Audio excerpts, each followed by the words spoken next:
The invitation sat on my kitchen counter for 11 days before I finally threw it away, not because I'd forgotten about it, not because I'd changed my mind, but because somewhere around day 4, I already knew that the one person who mattered most wouldn't be there, and I couldn't decide if knowing that made it better or worse. My 10-year university reunion was scheduled for the last Saturday of September at the Fairmont Chateau Laurier in Ottawa, the kind of venue that feels like it was built to make you feel underdressed and slightly unworthy. My husband had actually been the one to point it out when the email first arrived, leaning over my shoulder at the breakfast table, saying, "You have to go. Come on. When's the next time you'll have an excuse to get dressed up on a Tuesday?" It was a Saturday, not a Tuesday. He knew that. I think he just liked saying it. His name is Andrew. We'd been married for 6 years, together for 9. It was a kind of man who made a good first impression at every dinner party and then spent the drive home telling you exactly why everyone there was slightly less interesting than they thought they were. I'd found it charming once. By the time the reunion invitation arrived, I'd stopped finding it much of anything at all. My best friend. I'll call her my best friend because that's what I called her for. 12 years, though by the end I'd need a different word entirely, had been in my life since the second week of first year at Carleton. We were assigned adjacent rooms in residence. She'd knocked on my door because she'd run out of quarters for the laundry machine and I'd lent her a full roll. That was how we began. 1 roll of quarters and 12 years that I would spend the rest of my life trying to reframe. She and I had planned to go to the reunion together months before the official invitation even went out. She'd brought it up at brunch in the Glebe, sometime in July, over eggs, Benny, and too much coffee. "We have to go," she'd said. "We have to show up and look like we've figured things out." She'd laughed when she said it.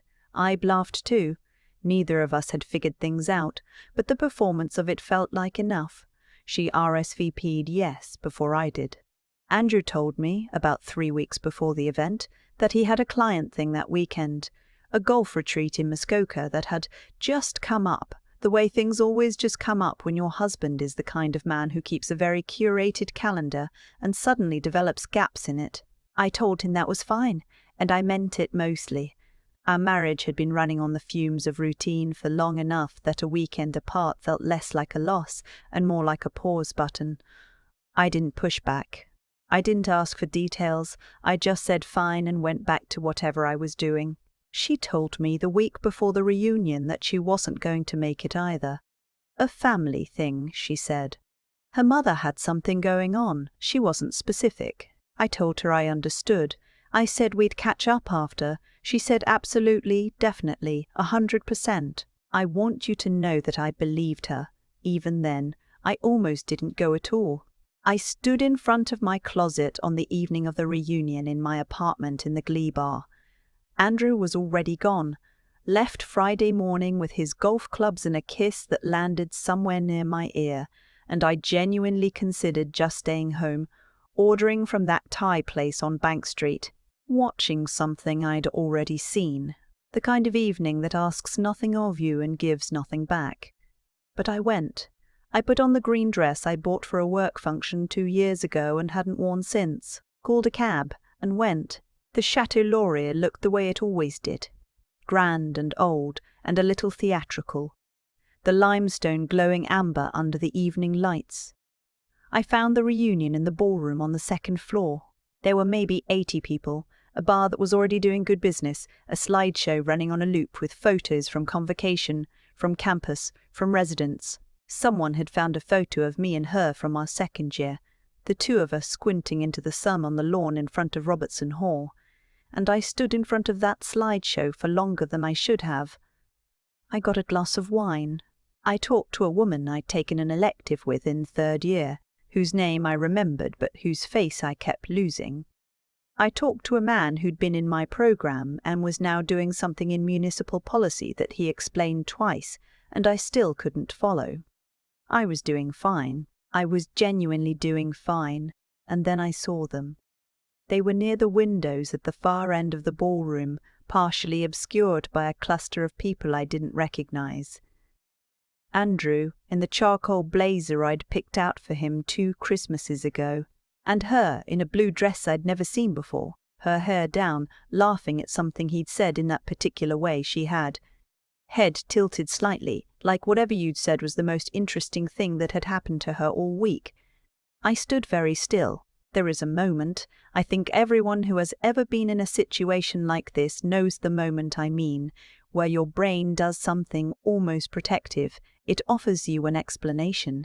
It says, there's a reason for this. It says, you're misunderstanding. It says, wait. I stood there and let my brain do that for about 30 seconds, and then Andrew put his hand on the small of her back. Just briefly, just a touch, the kind of touch that people who are trying not to be obvious think is invisible. It isn't invisible. I turned around. I walked back to the bar. I ordered another glass of wine and I stood there for a moment, facing the bottles behind the counter, breathing. The bartender was a young guy, maybe 24, with the focused, neutral expression of someone who has heard a great many things in the course of an evening's work. His name tag said Owen. He set the wine in front of me and didn't ask me anything, which was exactly what I needed. I asked him, quietly, the way you ask things when you're trying to sound casual, whether he'd noticed the couple by the far windows. The man in the charcoal blazer, Owen glanced that way, looked back at me. He had the kind of eyes that take in more than they let on. "They've been here about 40 minutes, he said. "Before the event started, actually." Before the event started? So the golf retreat had never been in Muskoka. Or maybe it had. Maybe he'd driven back. I didn't know yet how long this had been going on, how many logistics had been arranged and rearranged to accommodate a version of my life I hadn't been told about. What I knew was that my husband and my best friend of 12 years had arrived at my university reunion 40 minutes before I did, together. Owen didn't say anything else. He just left the bottle on the counter within reach, which I thought was either a professional judgment call or an act of genuine human kindness, possibly both. I took my wine and found a table near the edge of the room, partially behind a pillar, where I could see without being seen. I know how that sounds. I know it sounds like something a person does when they are not at their best. But I want to be honest about it. I sat behind that pillar and I watched them, and I tried to figure out what I was feeling, and what I was feeling was not what I expected. I'd expected devastation. I'd expected the floor to fall out from under me. What I felt instead was something quieter and colder, like the moment after you've been walking in the rain for so long that you stop noticing you're wet. There was grief in it, yes, but mostly there was a kind of terrible clarity. Things that hadn't made sense for months, the distances, the gaps, the way she'd sometimes go quiet when I mentioned Andrew's name, the way he sometimes came home smelling like a different soap, were arranging themselves into a picture I hadn't been willing to see before.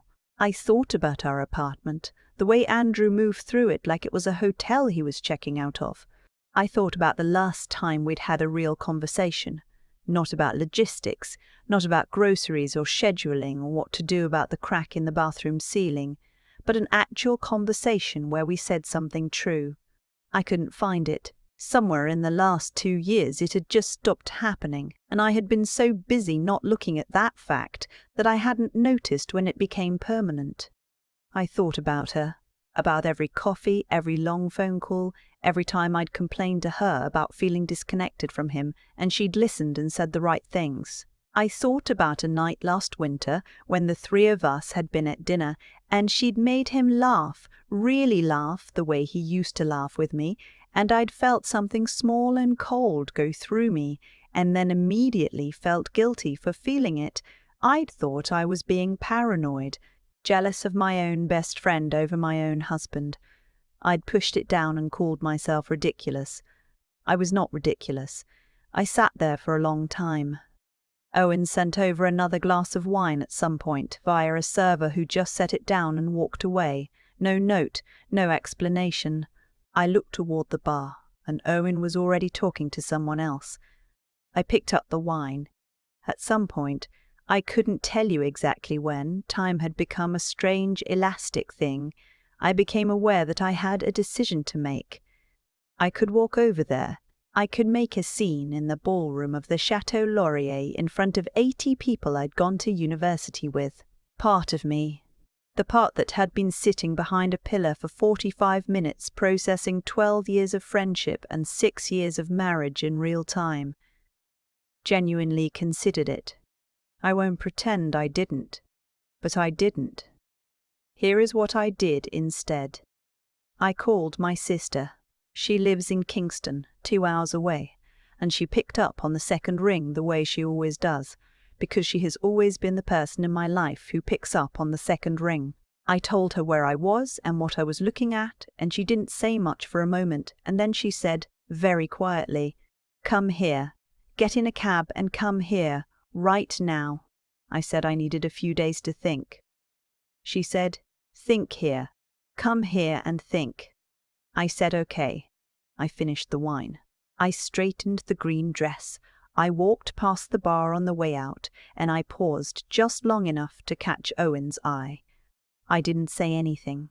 He nodded, just once, a small, serious nod, and I walked out of the Chateau Laurier and into the cool Ottawa night.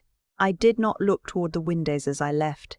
In the cab to my apartment, I did something I hadn't planned on doing. I called the one friend who existed completely outside the circle, a woman I'd worked with for 3 years at my old firm before she'd moved to Vancouver, the kind of person who knew me but didn't know Andrew, who'd never had brunch with the two of us, who had no stake in any version of this. She'd been asking me for months, in that careful way that people ask when they think they already know the answer, whether everything was okay at home. I told her no. For the first time, I told someone no. She didn't say "I told you so." She didn't say anything dramatic. She just said, "Okay, what do you need?"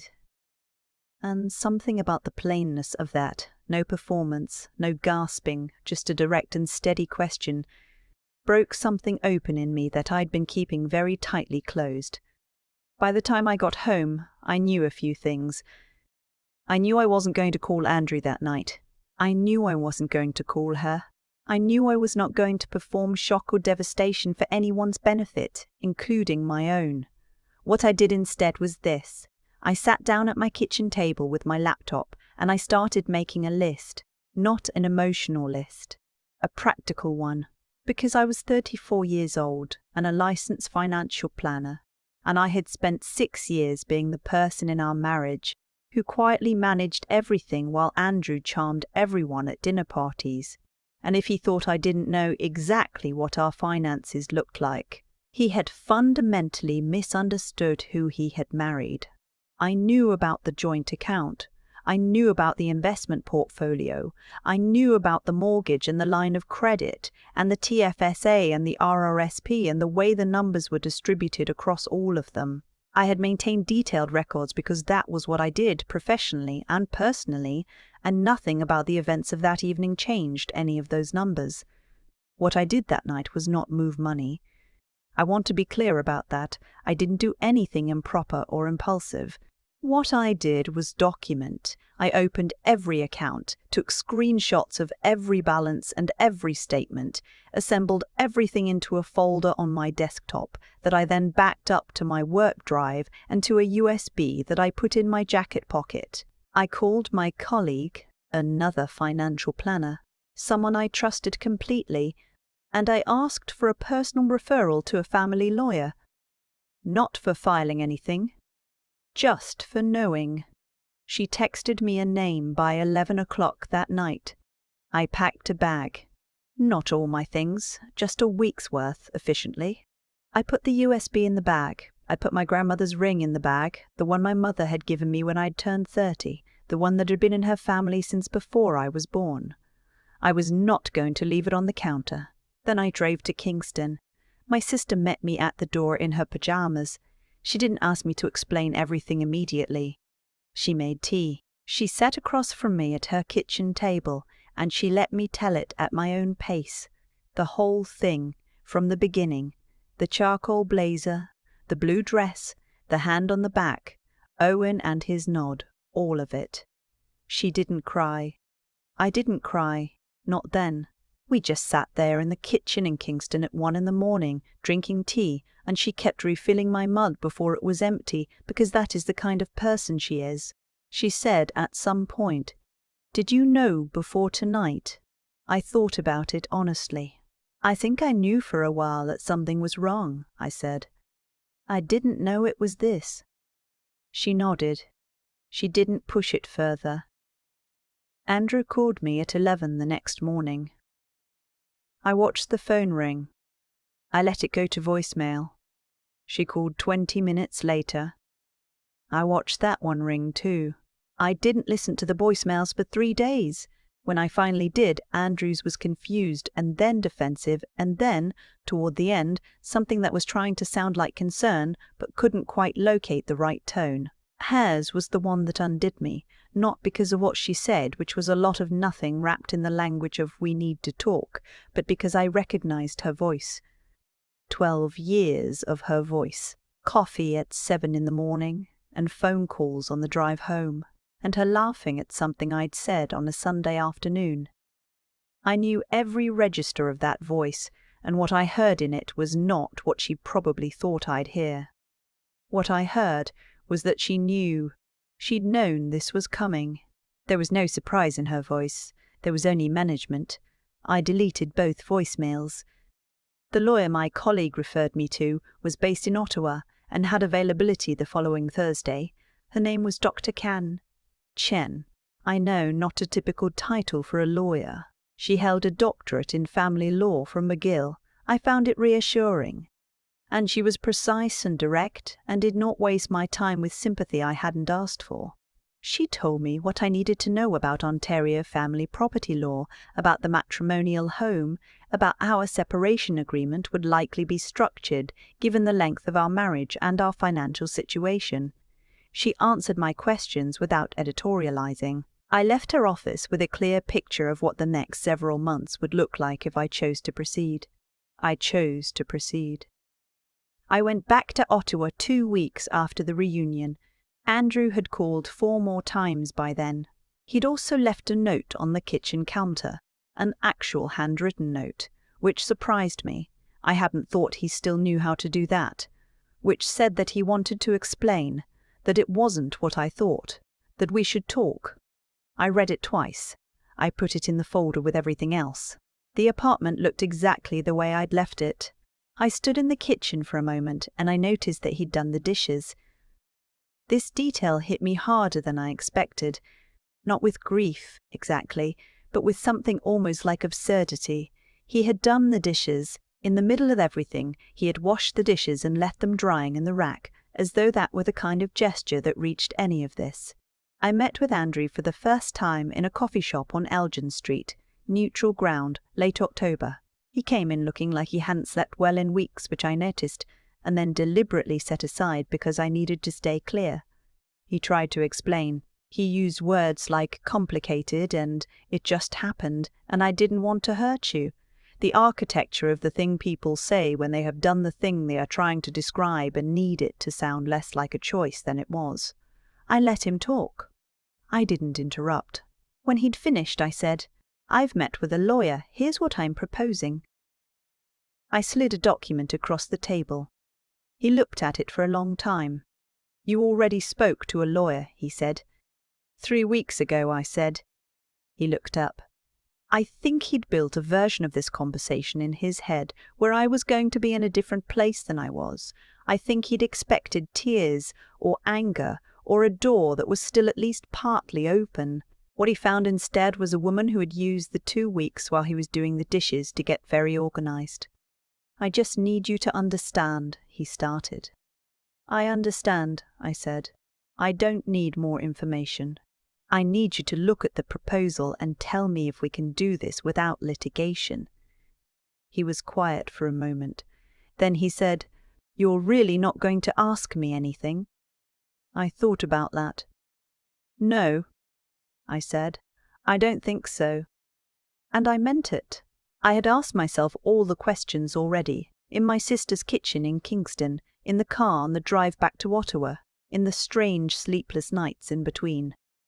The answers didn't actually change anything. They would only have given me more details to carry, and I had already decided I wasn't carrying any more than I had to. He agreed to the proposal, mostly. There were a few things that needed adjustment, which the lawyers handled over the following 6 weeks with a minimum of drama. The apartment went to me. I'd been the one managing the mortgage payments. It wasn't a hard case to make. He took what was his. We divided the rest in a way that was fair, not generous, not punitive. Just fair. I haven't spoken to her since the reunion. She tried a few times. Texts, a long voicemail in November, an email around Christmas that I read once and didn't answer. I don't know what she was expecting. I don't know if she was hoping I'd make it easy for her, or if she genuinely thought there was some version of a conversation that would leave us still standing. There wasn't. Some things don't survive. That's not rage speaking. It's just the plain math of it. The ring is on my right hand now. I moved it after everything was signed. It seemed like the right gesture, though I couldn't have told you why exactly. Just something about reclaiming the hand it was on. My sister came to Ottawa for a weekend in February. We walked along the Rideau Canal in the cold, past the skaters and the Beaver Tails kiosks and the tourists pointing at the Parliament buildings, and she asked me how I was actually doing. Not performing, not managing. How was I actually doing? I told her I felt like someone who had been walking through a fog for 2 years and had stepped out of it suddenly into regular air, the kind you can breathe all the way down. I told her there was a grief in it that I was still working through because there was. You don't lose 12 years of friendship and 6 years of marriage without losing something real, something that had been true once, even if it wasn't anymore. But underneath the grief there was something steady, something mine. Owen, the bartender from the reunion, had recognized me when I'd gone back to the Chateau Laurier for a work event in December.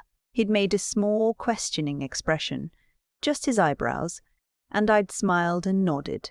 The universal shorthand for "I'm okay, I made it." He'd made me a very good old-fashioned without my asking. Some people you only ever know in the context of one strange and significant night, and they're still somehow part of the story. That is the thing about the fog. When you've been in it long enough, you stop remembering what it felt like before, and then one evening, in a green dress behind a pillar in a ballroom, something shifts. And you remember, I'm in Vancouver now, as of March. I took a remote position with a wealth management firm that I'd been offered twice before and turned down because Andrew had never been excited about the idea of moving. The apartment I found looks out over English Bay, and on clear days, which are less frequent than the tourism boards would have you believe, but they exist, I can see the mountains from my living room window. I brought almost nothing. A few boxes, my clothes, my books, my grandmother's ring on my right hand. Everything I needed fit in the back of the car. I drove west on the Trans-Canada, through Ontario, through the prairies, through the Rockies, which are exactly as unreasonable and enormous as everyone says, and which I pulled over to look at 3 separate times because I had never seen them before, and I was not going to rush past them. My sister called me somewhere in Alberta. I had the phone on speaker, the windows cracked, the late March cold coming through. "Are you okay?" she said. I looked out at the flat golden expanse of it, going on and on. "I actually am," I said, and I meant every syllable. I keep thinking about the moment I walked out of that ballroom. Not the moment I saw them. The moment after. The moment I straightened the green dress and chose the door. There's a version of that night where I walk across the room instead, where I make a scene in the Chateau Laurier in front of 80 people who knew me when I was 21. I understand that version. I don't judge the person who would have done it. But I also know now that it would have cost me something I couldn't afford to spend. The steadiness I needed for everything that came next. What happened to Andrew and my best friend wasn't random. It was the logical end of a long sequence of small choices. His, hers, and honestly some of mine too. I stayed in the fob longer than I needed to. I noticed things I didn't want to name. I kept the peace in a marriage that had quietly stopped being peaceful because disruption felt harder than discomfort. That's not self-blame. That's just me being honest about what I participated in, even passively.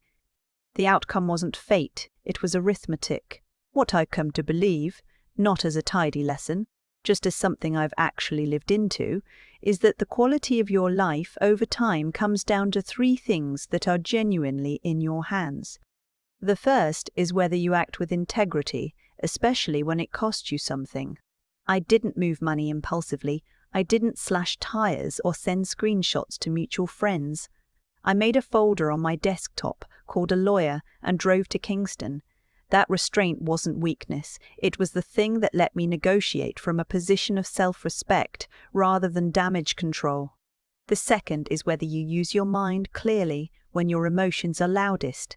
I am a financial planner. I knew those numbers cold, and I used that knowledge, not to punish Andrew, but to protect myself accurately, without panic. Clarity under pressure is a skill. It's one I'd spent years building without knowing I'd need it for this specific night in this specific year of my life. The third is whether you keep going when the easier thing would be to stop. Driving the Trans-Canada alone in March is not a metaphor I manufactured.